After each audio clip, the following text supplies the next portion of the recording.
आप सभी लोगों को नमस्ते प्रणाम। और आप लोगों को बहुत प्यारी सी एक नाच गीत सुना रही हूँ, क्योंकि मंदिर पर हम लोग नहीं जा पा रहे हैं, बहुत ही भीड़ हो रही इतनी टाइम। पूजा हो रहा मंदिर पर और अपने आम के बगीचे में वीडियो बना रही हूँ, क्योंकि आप लोगों को आम भी दिखा रही। देखिए आम भी भरा है। एक आम मैं तोड़ ली, बहुत ही मीठा आम है, इतना बड़ा बड़ा आम हो गया है। और आप लोगों को बहुत प्यारी से एक गीत सुना रही हूँ,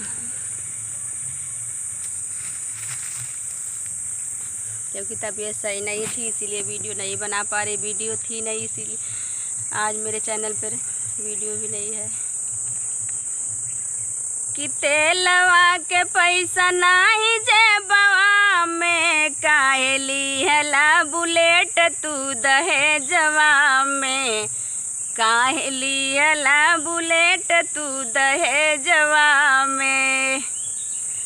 अरे रानी तू रहेलू यही घरवा में, अरे रानी तू रहेलू यही घरवा में, सारा पैसा चुकौलू फैसनवा में। सही बात है कि सारा पैसा चुकौलू फैसनवा में।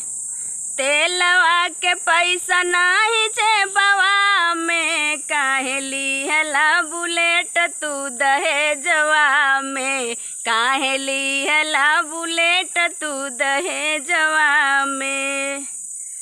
लिहला तू आपन मुँह मांगल हो कि मतिया, लिहला तू आपन मुँह मांगल हो कि मतिया।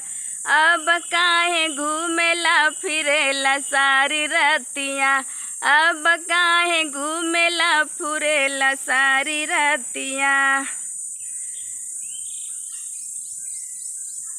बड़ा दुख होला करजवा में, बड़ा दुख होला हो करजवा में, काहे लिहला बुलेट तू दहेजवा में, काहे लिहला बुलेट तू दहेजवा में। तेलवा के पैसा नाही जेबवा में, काहे लिहला बुलेट तू दहेजवा में, काहे लिहला बुलेट तू दहेजवा में।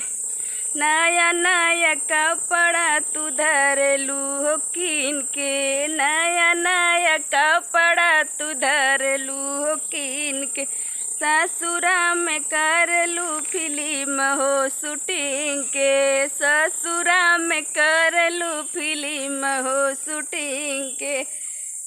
बाड़ू मातल गोरी तू गुमानवा में, काहे लिहला बुलेट तू दहेजवा में, काहे लिहला बुलेट तू दहेजवा में। तेलवा के पैसा नाही जेबवा में, काहे लिहला बुलेट तू दहेजवा में, काहे लिहला बुलेट तू दहेजवा में। आप लोग बताइएगा गीत कैसी है।